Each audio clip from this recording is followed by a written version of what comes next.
दोस्त वह शब्द नहीं जो मिट जाए, दोस्त वो शब्द नहीं जो मिट जाए, वो सफर नहीं जो कट जाए, वह तो एक एहसास है, वह तो एक एहसास है कि जिसके लिए जिंदगी जी जाए वह जिंदगी भी छोटी पड़ जाए, वह जिंदगी भी छोटी पड़ जाए। बहुत बहुत शुक्रिया। सदियों से चली आ रही है कथा पुरानी, सदियों से चली आ रही है कथा पुरानी, कृष्ण सुदामा के सच्ची मित्रता की कहानी, कृष्ण सुदामा की सच्ची मित्रता की कहानी। यह जगत तो क्या तीनों कुल के देवी देवता ने माना और गुणी जन विद्वानों ने यह बात मानी कि जब दोस्ती की मिसाल दी जाती है तो कृष्ण सुदामा का नाम आता है। जब दोस्ती की सच्ची दोस्ती की मिसाल दी जाती है तो कृष्ण सुदामा का नाम आता है। वह प्रेम, वह त्याग, समर्पण, वह सम्मान जब भावना में सरिता की तरह बहता है तो सर स्वयं नतमस्तक हो जाता है, सर स्वयं नतमस्तक हो जाता है। सुदामा जी अपनी पत्नी से कहते हैं कि कौन है जिसने विपत्तियों को न झेला होगा, कौन है जिसने बाधाओं से न खेला होगा, न जाने राह में आई होगी कितनी मुश्किलें हैं, ऐसा कौन जिसका जीवन हमेशा सुखों का मेला होगा। है कौन जिसके सपने न टूटे होंगे, है कौन जिसके कर्म न फूटे होंगे, है ऐसा कौन जिसका हर सपना पूरा होगा। क्या बचपन का मित्र कभी इतना भी अपना होगा? क्या बचपन का मित्र कभी इतना भी अपना होगा? हाँ, मैं हृदय के अंतस्थल की गहराइयों से उन्हें परम मित्र मानता हूँ। है वो मेरे सखा, है परम मित्र, और वो जैसा मुझे रखे उसी में अपना सुख जानता हूँ, उसी में अपना सुख जानता हूँ। अरे भगवान, ये क्या कह रही हो, ये क्या कह रही हो? वो है द्वारकाधीश महान, मैं हूँ गरीब ब्राह्मण निर्धन, एक मामूली अदना सा इंसान। कहते कहते सुदामा के नेत्रों से आंसू छलक पड़े। कातर नयनों से देखा अपनी पत्नी की ओर और उनकी आंखों से सहसा दो बूंद आंसू ढुलक पड़े। कहा उन्होंने, हाँ, बचपन में थी वो मित्रता, बचपन की थी वो मित्रता। ऋषि संदीपनी के आश्रम में सीखा था मैंने आचरण में पवित्रता। ऋषि संदीपनी के चरणों में बैठ पाई थी शिक्षा, ऋषि संदीपनी के चरणों में बैठ पाई थी शिक्षा। और दोपहर का भोजन ग्रहण करने जाते थे गांव में मांगने भिक्षा।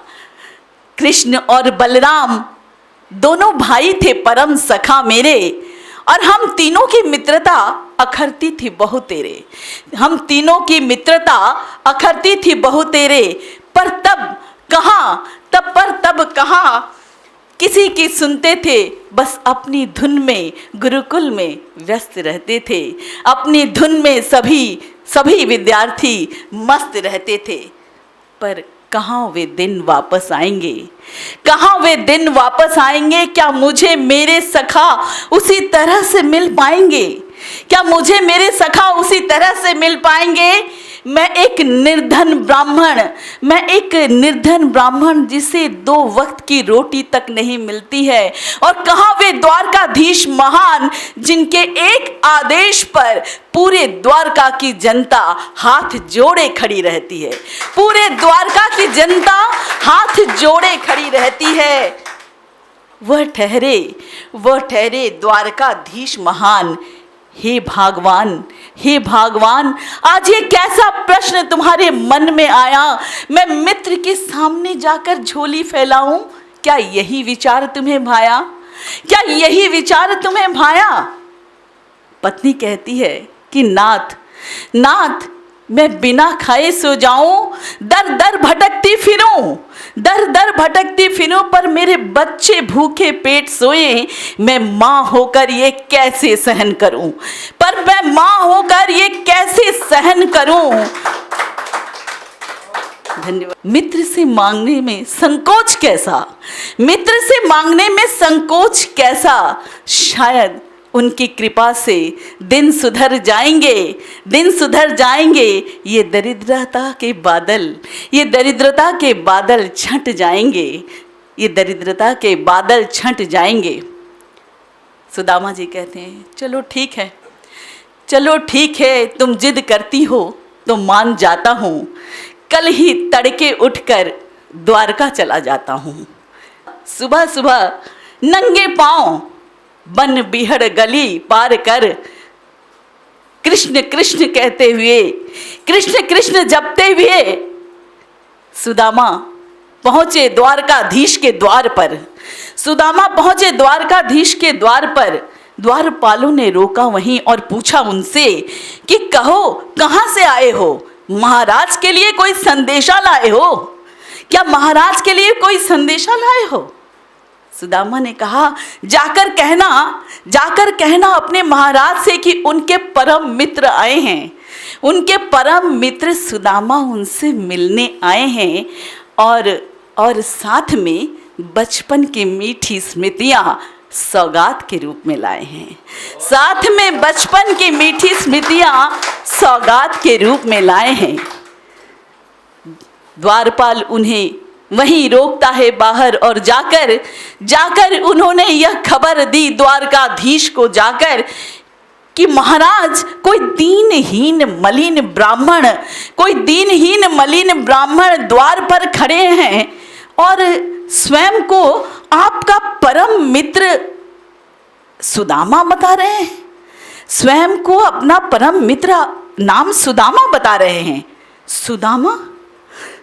द्वारकाधीश सुनते ही हर्षातिरेक से भावातिरेक से नंगे पांव द्वार की ओर दौड़ पड़े, नंगे पांव द्वार की ओर दौड़ पड़े और जाकर सुदामा को गले लगाया, परम सखा को गले लगाया और बालकों की तरह फूट फूट कर रो पड़े। कहा मित्र ये कैसा हाल बना रखा है, कहा मित्र ये कैसा हाल बना रखा है, ये पांव में कैसे हैं छाले, ये क्यों कर लहूलुहान कर रखा है। और फिर परम स्नेह के साथ उन्हें ले जाकर सिंहासन पर बैठाया, रानियों से जलपात्र मंगाया, पर उसकी भी आवश्यकता न पड़ी। अपने आंसुओं से मित्र के पांव पखारे निज हाथ लगाकर, आंसुओं से पांव पखारे निज हाथों से और फिर हर ली सुदामा की सारी पीड़ा, इधर उधर की स्नेह भरी बातों से, और फिर कौतुक स्वर में पूछा सुदामा कहो सुदामा क्या लेकर आए हो, कहो सुदामा क्या लेकर आए हो, भाभी जी ने ऐसे तो नहीं भेजा होगा, बताओ कहाँ छिपाए हो। लज्जित वश सुदामा ने उस भुने हुए चावल की पोटली छुपाने की कोशिश की, पर सखा की आंखों से नहीं ये छिप सका। झट छीन कर पोटली उनके हाथों से उन्होंने भी एक प्यार भरी साजिश की। जो दो मुट्ठी अन्न निकाल कर सखा ने खाया, उधर कुटिया बनी राजमहल, उधर सुदामा की कुटिया बनी राजमहल। यह थी प्रभु की अद्भुत माया, कि सखा पर प्रेम बस, आज सखा पर प्रेम बस त्रिभुवन का लोक लुटाया, पूरा त्रिभुवन लुटाया कृष्ण ने। देखिए क्या दृश्य है, आगे मेरे साथ यात्रा कीजिएगा कि अगले दिन जब सुदामा निकलते हैं अपने घर के लिए तो सुदामा की क्या मनस्थिति है। अगले दिन बड़े ही आदर सत्कार के साथ श्री कृष्ण ने सुदामा को विदा किया। श्री कृष्ण ने सुदामा को विदा किया। मन ही मन सुदामा ने सोचा कि सखा ने यह क्या किया, सखा ने यह क्या किया, ना मेरा हाल ठीक से पूछा, ना मुझे कुछ भेंट स्वरूप दिया, ना मुझे कुछ भेंट स्वरूप दिया। पत्नी ने कहा था आते वक्त कि तुम्हारे सखा कृपा करेंगे तो हमारे दिन बदल जाएंगे, बच्चे भरपेट खा सकेंगे, बच्चे हमारे भरपेट खा सकेंगे, शायद सुख के दिन फिर आ जाएंगे, शायद सुख के दिन आ जाएंगे। खैर बड़े ही व्यथित मन से सुदामा थके हारे चलते चलते पहुँचे अपने गांव। पर ना वहाँ कोई कुटिया थी, न ठौर न ठाव। बड़े अचंभित से रह गए। ये क्या? देखा एक भव्य महल खड़ा है, देखा एक भव्य राजमहल खड़ा है और बिल्कुल सखा कृष्ण के महल जैसा सोने चांदियों से जड़ा है, सोने चांदियों से जड़ा है। अचंभित हो गए, क्षण मात्र के लिए अचंभित हो गए। सोचा ये मैं कहाँ आ गया? अपने गांव आया या फिर मैं द्वारका वापस पहुंच गया, या मैं फिर द्वारका वापस पहुंच गया। तत्क्षण राजमहल से सजी धजी आभूषणों से सुसज्जित अपनी पत्नी को दोनों बच्चों के साथ प्रफुल्लित हंसते बाहर आते देखा तो गदगद हो गए और उसी क्षण आत्मग्लानि से भी भर उठे कि हे प्रभु, मैंने आपको कितना गलत समझा कि इस मुझ अकिंचन को आपने अपने हृदय में स्थान दिया, पूरा त्रिभुवन धन संपत्ति लुटा दिया और मैंने आपको गलत समझ लिया। हे प्रभु, आज आपने ये कैसी मित्रता निभाई, मैं किस मोह से करूं बड़ाई। हे प्रभु, यह आप सबकी है, यह आपकी है प्रभुताई, यह आपकी है बड़ताई।